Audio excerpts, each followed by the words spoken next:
আসসালামু আলাইকুম। আমার অফিস প্রায় শেষ, তো আমি চিন্তা করলাম বের হওয়ার আগে একটা লাইভ ভিডিও করি। অনেকদিন এগুলো কিছু করি না, তো বেশ মজার একটা টপিক সামনে এসেছে। সেটা হলো বিফ খাওয়া না খাওয়া। রেস্টুরেন্টের সামনে বিফ খাওয়া যাবে কি যাবে না, নো বিফ কেন লেখা থাকে। আপনারা অনেকেই জানেন কি জানেন না সেটা আমি ঠিক শিওর না। আমি রেস্টুরেন্ট ব্যবসা করেছি প্রায় 8-9 বছরের মতো, বেশ সাকসেসফুলি। আমার দুটো রেস্টুরেন্ট ছিল এবং বেশ ভালোই ব্যবসা হয়েছে আমার রেস্টুরেন্টে। তো রেস্টুরেন্ট ব্যবসায়ীরা কেন রেস্টুরেন্টের বাইরে নো বিফ অথবা নো পোর্ক, হালাল অথবা হারাম এরকম কেন উল্লেখ করেন? কি কারণে উল্লেখ করেন কারণ একটা রেস্টুরেন্টে অনেক রকমের গেস্ট আসেন।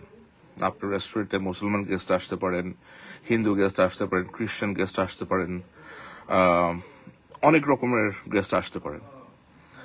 তো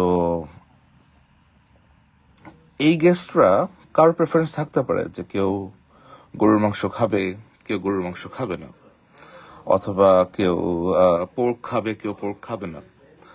তো এটা আপনার গেস্টদেরকে জানিয়ে দেয়া, এটা আপনার কর্তব্য যে আপনার রেস্টুরেন্টে বিফ বিক্রি হচ্ছে কি বিফ বিক্রি হচ্ছে না। কারণ যে পাত্রে বিফ রান্না করবেন, একই পাত্রে হয়তো কেউ শুকরের মাংস রান্না করতে পারেন অথবা খাসির মাংস রান্না করতে পারেন, এবং সেটা হয়তো অনেকে পছন্দ করবেন না। সুতরাং এটা আপনাকে জানিয়ে দেয়া এবং অহেতুক একটা বাহাস অথবা ঝগড়ার থেকে রক্ষা পাওয়া। যে আপনি রেস্টুরেন্টে ঢুকে জিজ্ঞেস করতেছেন যে ভাই বিফ, আপনি খেতে বসছেন কোথাও, আপনি এক্সপেক্ট করতেছেন যে ওইখানে আপনার ফুডের মেনুতে বিফ থাকবে, তো আপনি দেখতেছেন যে ওখানে বিফ নাই, দেন এটা আপনাকে আপসেট করতে পারে। আপনি যখন প্রথমে দেখতেছেন যে ওখানে বিফ নাই, নো বিফ, দ্যাট মিনস এখানে বিফ সার্ভ করা হয় না, এবং বিফ সার্ভ করতেই হবে এরকম কোনো বাধ্যবাধকতা খুব সম্ভবত কোথাও নাই পৃথিবীর। আবার বিফ সার্ভ করবেন না, সেটাও তার ব্যক্তিগত বিষয়।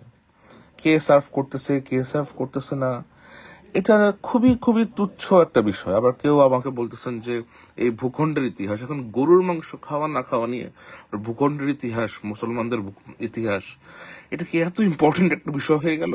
মুসলমানদের ইতিহাস, এগুলা এগুলা এই সমস্ত ফালতু কথাবার্তা, এই সমস্ত ফালতু ন্যারেটিভ থেকে দূরে যান।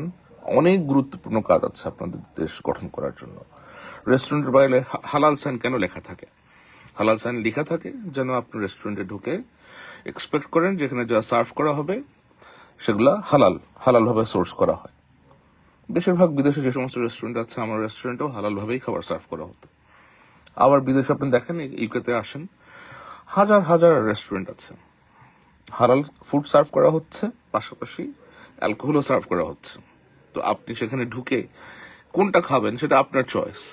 আপনি হালাল খেতে ইচ্ছা করলে হালাল খাবেন, হালাল ফুডের সাথে ইচ্ছা করলে আবার বিয়ার খাবেন। সুতরাং এগুলা নিয়ে তর্ক করার মতো মনে হয় না কোনো সময় আমাদের কারো কাছেই আছে আর কি। হ্যাঁ, আমি অহেতুক দুটি স্ট্যাটাস লিখলাম, দেখলাম মানুষজনের পারসেপশন কি। কিন্তু এরকম পারসেপশন থাকলে আর আমার মনে হয় আপনাদের খুব খুব বেশি উপকার হবে না আর কি। হ্যাঁ, আপনি নিজের দেশের প্রতি এবং আরো অনেক যা যা হচ্ছে দেশে সেগুলো নিয়ে চিন্তিত হন। অনেক গুরুত্বপূর্ণ বিষয় আপনার আশেপাশে ঘটছে, সেগুলো দেখুন, এগুলাতে নজরদারি করুন।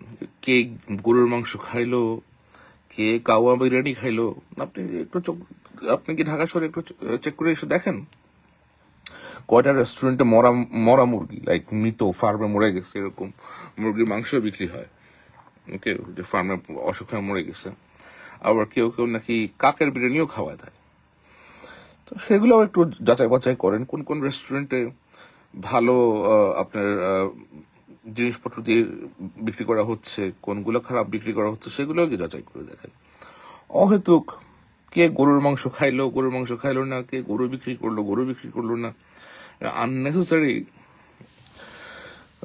হাইপ তোলার তো কোনো প্রয়োজন আছে বলে আমার কাছে মনে হয় না। আর এগুলো কি লিখতেছে, কি টেরর ঘোষণা করলে, এগুলো এত কিছু কি দেখার মতো সময় আছে দুনিয়াতে বলেন তো? বাংলাদেশের এখন একটা খুবই বাজে রকম সময় যাচ্ছে। আপনার দেশে ইলেকশন কবে হবে সেগুলো নির্ধারণ করতে হবে। দেশে পলিটিক্যাল পার্টিগুলোর মধ্যে অনেক রকমের বিভাজন আছে। দেশে এক এক গ্রুপ চাঁদাবাজি করতেছে, আবার অনেক সমন্বয়কদের মধ্যে অনেক রকম সমন্বয়হীনতা দেখা যাচ্ছে। সুতরাং আপনার দেশের গঠনে অনেক কিছু করার আছে আপনাদের। হ্যাঁ, এই ধরনের আপনার মুরগি খাবে না, গরুর মাংস খাবে না, আপনি কি খাবে না খাবে, ভেরি ভেরি ভেরি শ্যালো টক, এই ধরনের শ্যালো টক করা উচিত না আর কি। আপনাদের সামনে আপনার একটা